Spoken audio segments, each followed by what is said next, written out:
Welcome back, ladies and gentlemen, to another episode of The Fantasy Birds. Today, we are back with some fantasy basketball 2022-23 season. We're going over 5 sleepers that we love drafting in fantasy basketball mock drafts, getting you ready for that fantasy basketball season. But let's not waste your time. Let's hop right into our 5 sleepers for 2022 fantasy basketball. The first guy on our list today is going to be Jalen Brunson, the new point guard for the New York Knicks. Brunson gets that huge contract in the offseason, ripping him away from the Dallas Mavericks. A lot of Mavericks fans very upset to see him leave, as he was a pivotal part in their team down the stretch of the playoffs. But Jalen gets that huge contract to go to New York, around $100 million, part of that deal. And he really earned it playing alongside Luka Doncic. Last season, over 16 points a game, nearly 4 rebounds, and right around 5 assists per game, being that second ball handler with Luka Doncic. But now he looks to be the number 1 ball handler in New York. We know Julius Randle likes to dominate the ball. We've kind of seen what Julius Randle is and his limitations in his game. Really a left-handed player that struggles on the right side of the court, and teams have been game planning around him. So the Knicks really needed a dominant ball handler that can facilitate their offense in New York, and Brunson looks to be just that. A guy who's already getting 16 points a game and nearly 5 assists in a Luka-dominated backcourt now looks to have a huge volume opportunity in New York. I'm not worried about guys like Emmanuel Quigley and Derrick Rose coming off the bench for the Knicks, because Brunson's going to be that dominant player given the contract we just saw him get. Brunson has increased his production from a year-to-year basis every single year of his career. So we project that going forward in New York now that he's going to be given the biggest role he's seen on a team in his career. I really believe Brunson could be an 18 and 6, 7 assist kind of guy this upcoming year for the Knicks, especially in a team that had significant offensive deficiencies last year, playing great defense, but on the offensive end, struggling from time to time. So Brunson should be able to come facilitate that half-court offense and really give this New York Knicks team the boost it needs on offense, while giving him some significant fantasy production, given the volume he should see in this offense. The second sleeper on our list is going to be Keldon Johnson, the small forward / power forward for the San Antonio Spurs. Pretty great season last year for Johnson in San Antonio. Definitely overshadowed by what DeJounte Murray was able to do.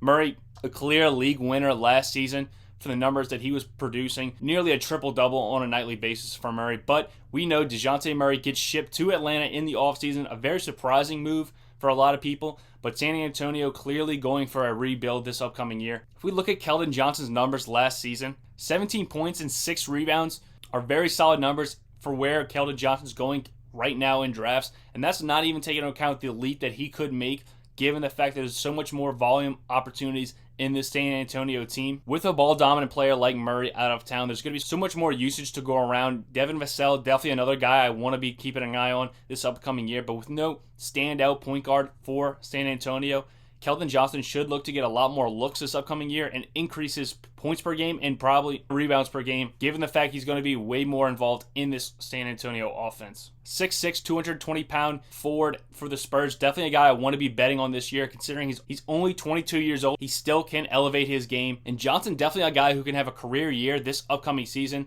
given the fact that there's just nobody in San Antonio. So if you can grab Keldon Johnson later in the draft outside the top 50 players, definitely not a guy I want to be looking at to have that type of Julius Randle vibe we had for the Knicks for the last couple of seasons. Randle more of a playmaking forward than Keldon Johnson is, but Johnson can definitely score at an elite clip, especially given the fact that there's no other mouths to feed for this Spurs team this year. The third guy on our list is going to be Spencer Dinwiddie for the Dallas Mavericks. Kind of goes hand in hand with Jalen Brunson. Dinwiddie actually had a very disappointing season last year, given the fact that Jalen Brunson was just so good. So this makes us even more confident in Brunson's ability to perform in New York and elevate his game and numbers across the board. But we still like Dinwiddie to take a step forward, given the fact that that production from Brunson is going to be distributed amongst the players in Dallas.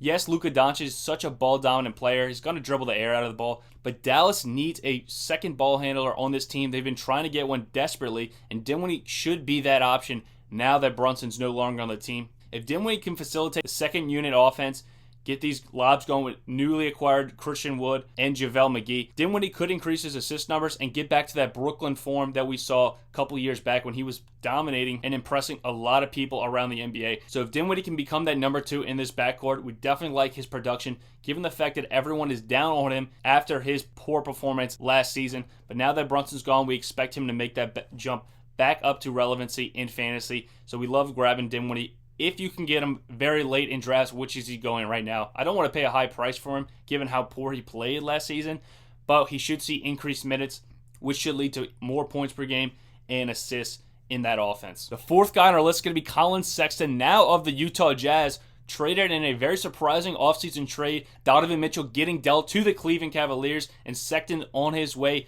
to Utah. Sexton was on a lot of people's radars last season coming into it as a breakout candidate, but he only managed to put up 16 points a game and very low assist numbers, right around 2 per game. The more pressing concern for Colin Sexton is going to be the health. Torn meniscus last season, but everything points that he is going to be fully cleared to play this year. He's already practicing. There should be no hiccups in Sexton's return to the court. So if there's no injury concerns with Sexton, we definitely love getting the volume he's going to see in Utah. I mean, there's nothing left on this Jazz team. Trading away Rudy Gobert, trading away Donovan Mitchell. Joe Ingles already left the team. And sixth man of the year, Jordan Clarkson, could be out soon. So Sexton's definitely a guy we want to grab late in drafts, given the fact that he's going to be the sole ball handler for this team and have to facilitate almost the entire offense in Utah, given the fact that there's just no options left for this team. Complete rebuild. Sexton likes to push the pace of play, which is only going to facilitate even more fantasy production for him.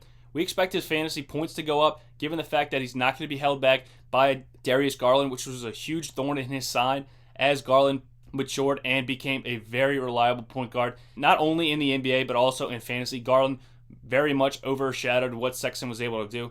So without that holding him back, we should see him creep back up to the 20-22 points per game. The assist numbers aren't going to be there and the rebounds, but from a points per game standpoint, Sexton's definitely a guy we want to be looking at in Utah, given the fact that there's just no bodies left on that team going forward. Our last sleeper on today's episode is going to be Saddiq Bey, the small forward for the Detroit Pistons. Kind of similar to these other guys, moving pieces in this offense going to allow Bey to get an increased role for this team. Jeremy Grant getting dealt to the Portland Trail Blazers, going to allow Saddiq Bey to get a lot of minutes at the small forward position. Saddiq Bey quietly was improving his game from year to year. Last season, got up to 16 points per game. While he was getting 30-plus minutes, he also saw averages of 18 and 19 points a game. So we definitely see some spikes from Saddiq Bey, some increased three-point percentages.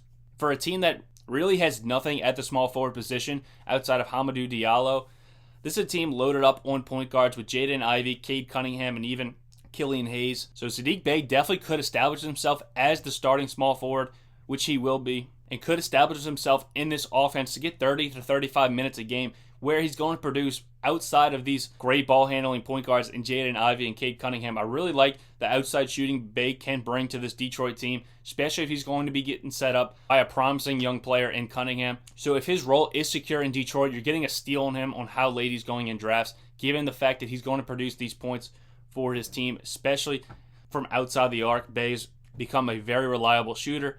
So for where he's going in drafts, it's a no-brainer pick for us. But these are the 5 sleepers that we love drafting in fantasy basketball. We started with Jalen Brunson for the New York Knicks. Then we went with Keldon Johnson, really anybody on that Spurs team. Devin Vassell, there's definitely options there. Even Jakob Poeltl, who had a solid year last season. Then we followed that up with Colin Sexton and Saddiq Bey for the Detroit Pistons. But those are our 5 sleepers in 2022-23 fantasy basketball. Let me know what y'all think of these sleepers. If I should have added anyone or taken someone off this list, hit that like button for more fantasy basketball all offseason long, getting you ready for your drafts this upcoming year. But thank you guys for watching. We'll see you guys next time with another episode of the Fantasy Birds.